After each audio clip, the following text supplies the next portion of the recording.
Okay, before I start, it's important for everyone to know that the Suncraft demo is not lying to you. It shows you the crafting, it introduces the island, it lets you meet the villagers, visit the town, gather resources, and begin working toward the lighthouse. All true, but the demo lasts roughly 2 hours. The full game took me around 15, so while the demo gives you an honest look at the foundation, it is also a little like being shown the first floor of a building and deciding you now understand the plumbing, the roof, and whichever ancient laboratory is quietly violating zoning laws nearby. Once I carried my save into the full game, Suncraft expanded into new regions, deeper crafting chains, fishing, equipment progression, character arcs, ancient technology, and enough industrial responsibility to make me wonder whether the village had quietly added me to the municipal payroll. The demo shows you how Suncraft begins. The full game reveals what all that rebuilding is moving toward. In the demo, Suncraft feels fairly contained. Gather wood, mine stone, craft tools, repair buildings. Receive pleasant little beeps and bops, confirming that you remain useful to island society. It works. Resources pop out, machines make happy little noises, and my brain receives its confirmation biscuit and agrees to remain employed. You can visit the town, but you are seeing a restricted version of it. The shop and full blueprint catalog are unavailable, several regions remain inaccessible, and most of the crafting progression is still waiting beyond that 2-hour slice. The demo introduces the island. It just does not hand you the keys to the entire economy. The full game also has a noticeable layer of visual polish. The environments feel cleaner, the presentation is more finished, character sprites remain readable while still reflecting their detailed portraits, and the whole island feels like it has received one final pass with a cloth, a wrench, and an adult supervising. Moving from the demo into the full game did take me a minute. Some progression had been rebalanced, and certain blueprints were no longer sitting where I remembered them. My carefully constructed understanding of the skill tree had been rearranged while I was away, like someone had entered my kitchen, moved every knife into a different drawer, and then stood nearby taking notes while I opened cabinets with increasing hostility. But the change quickly made sense. The demo needs to compress progression because the full shop is unavailable. Once everything opens, Suncraft can spread its unlocks across blueprints, equipment upgrades, quests, exploration, and the skill tree, instead of forcing one menu to manage the administrative burden of an entire island. Respecking also gave me room to adjust without restarting, which was appreciated, because the demo had taught me a great deal, mostly about what I would do differently once the game began expecting actual competence. This is where Suncraft begins unfolding. New regions introduce new resources. Those resources unlock better equipment. Better equipment lets you gather materials previously protected by the ancient island law of your current pickaxe is pathetic. Those materials became components. Those components became structures and machines. And those machines immediately consumed the stockpile you had been admiring moments earlier. At one point, I needed to construct one particularly complex machine. One machine. Perfectly reasonable request. Except it required nearly 10 fabricated parts, each with its own ingredients, processing stages, and private campaign against my copper reserves. By the end, I was overseeing ore acquisition, metal processing, component fabrication, chest logistics, and increasingly tense relations between my forehead and the desk. And when I finally completed it, I was genuinely proud. Not relieved, but proud, which is a lot to say for a millennial. I had not defeated a boss. I had successfully completed industrial paperwork through the physical medium of copper wire. Suncraft made that feel heroic. That works because gathering and production remain satisfying. Resources are plentiful enough that collecting them usually feels productive, and the audio gives every machine just enough personality. Beep, bop, clunk. Congratulations. Your furnace has produced 40 iron bars. Please enjoy them for the next 12 seconds before a blueprint eats every single one and requests copper for dessert. You gather enormous quantities. You process them into slightly smaller quantities. You fabricate them into alarmingly smaller quantities. Then you feed everything into one project and stare into the empty chest where your sense of financial security used to live. And somehow, this remains fun. Mostly. I'll give one caveat. There are stretches where one major quest stands between you and the next tier of the story. If you had not been running your furnaces or stockpiling the correct resources, you may find yourself waiting for food to regenerate or gems to appear in the dungeon while reconsidering every decision that brought you to this island. Suncraft rewards preparation. It just does not always tell you which preparation is about to become mandatory. So here's the most important advice I can give. Never stop producing iron and copper. Later, Keep wire and couplings moving too. Eventually, future you will receive a quest, saunter into the warehouse metropolis, open the correct chest, and immediately withdraw everything required. That moment produces a very particular kind of smugness. Treasure it. Present you will return to active sabotage soon enough. But the biggest surprise was not crafting. It was the story. I expected something closer to Stardew Valley's looser background progression. Meet people,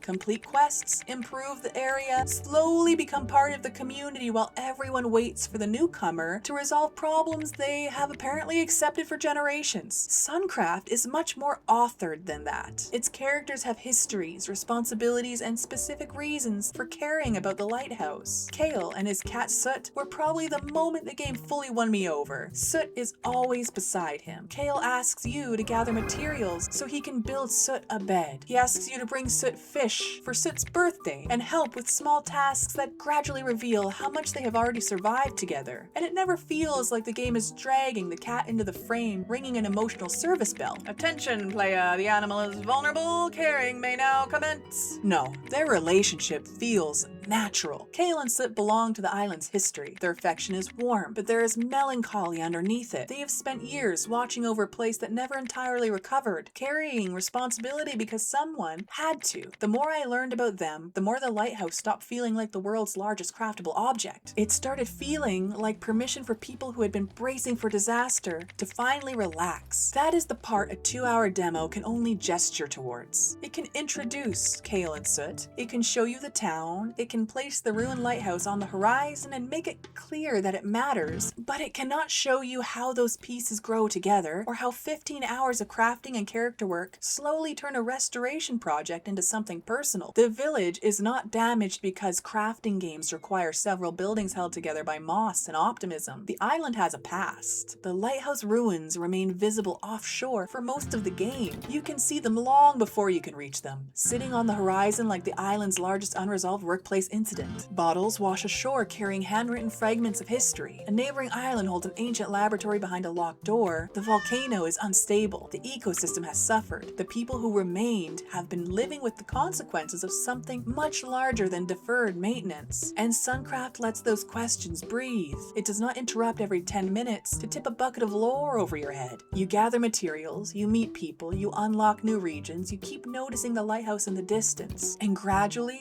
the crafting changes meaning. You are not producing components because the recipe exists. You are rebuilding a place that has spent generations surviving without the thing that once gave it stability. The mystery does not make the island grim. It gives the hope somewhere to come from. The demo already shows that Suncraft is playful. It introduces the giant bee, the strange ancient technology, and enough cheerful oddity to establish that this island operates under its own occupational safety standards. What the full game adds is context. You see more of the island. Equipment upgrades begin opening paths that previously looked decorative. The new regions bring resources, environmental problems, and pieces of the mystery. Most importantly, the character requests begin growing into actual arcs. Kale and Soot are not simply a warrior and his cat standing nearby with charming dialogue. As the story continues, you begin to understand what they have been protecting, why they are wary of restoring the lighthouse, and how long they have been carrying that responsibility. That is what the additional 13 hours create. The demo introduces the personalities. The full game lets those personalities accumulate history. A request for fish or building materials may begin as something sweet, then slowly reveal itself as part of a much